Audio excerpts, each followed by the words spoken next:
Praise lord. దేవుని నామానికి మహిమ కలుగును గాక.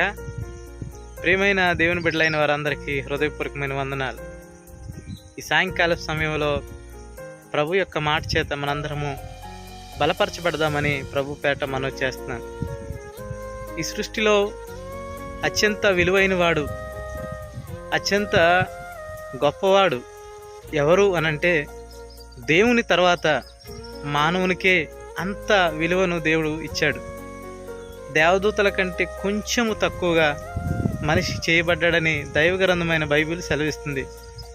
ప్రియమైన దేవుని బిడ్డలారా, దేవుడు ఈ లోకంలో మనిషికి ఇచ్చిన విలువ మరి దేనికి ఇవ్వలేదు. చూడండి, సర్వ సృష్టిని చూసినప్పుడు సర్వ సృష్టి మానవునికి అనుగుణంగా మానవునికి ఏది అవసరమో అది ఇచ్చేదిగా దేవుడు చేశాడు.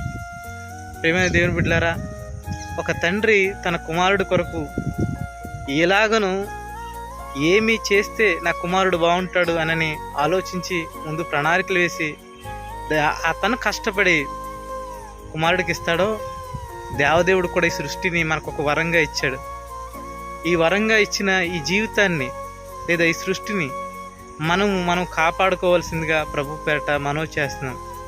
మరి ముఖ్యంగా మన దేహమును, మన యొక్క ప్రతి పరిస్థితిని మనము దేవుని దృష్టికి అనుకూలంగా బ్రతికేవారిగా ఉండాలని దేవుడు ఆశపడుతున్నాడు. ప్రియమైన దేవుని బిడ్డ, దేవుడు మనము అనుకూలంగా ఉండాలని తన్ను తాను బలిగాను అర్పణముగాను అర్పించుకుని మనకు స్వేచ్ఛను దేవుడు ప్రసాదించాడు. ఈ స్వేచ్ఛ మనందరము పొందాలని దేవుడు ఆశిస్తున్నాడు. మరి ముఖ్యంగా ఈ విలువైన జీవితాన్ని విలువైన వాటి కోసం మనము వెచ్చించి విలువైన దేవుని యొక్క మెప్పును పొందేవారుగా ఉండాలని దేవుడు ఆశపడుతున్నాడు. ఈ లోకంలో మనం ఎన్నో చూస్తూ ఉంటాం కదండి, ఎన్నో రకరకాల పరిస్థితులు చూస్తూ ఉంటాం, రకరకాల జీవితాలను చూస్తూ ఉంటాం. మన జీవితంను చూసినప్పుడు, ఈ సృష్టిని చూసినప్పుడు ఎంత ఆహ్లాదకరంగా అనిపిస్తుందో, అలాగే మన జీవితాన్ని యేసు ప్రభువు చూసినప్పుడు నిన్ను బట్టి సంతోషించేవాడిగా నువ్వు ఉండాలని దేవదేవుడు పిలుస్తున్నాడు. అందుకనే మీరు విలువ పెట్టి కొనబడిన వారు అనని దేవుడు చెప్తున్నాడు.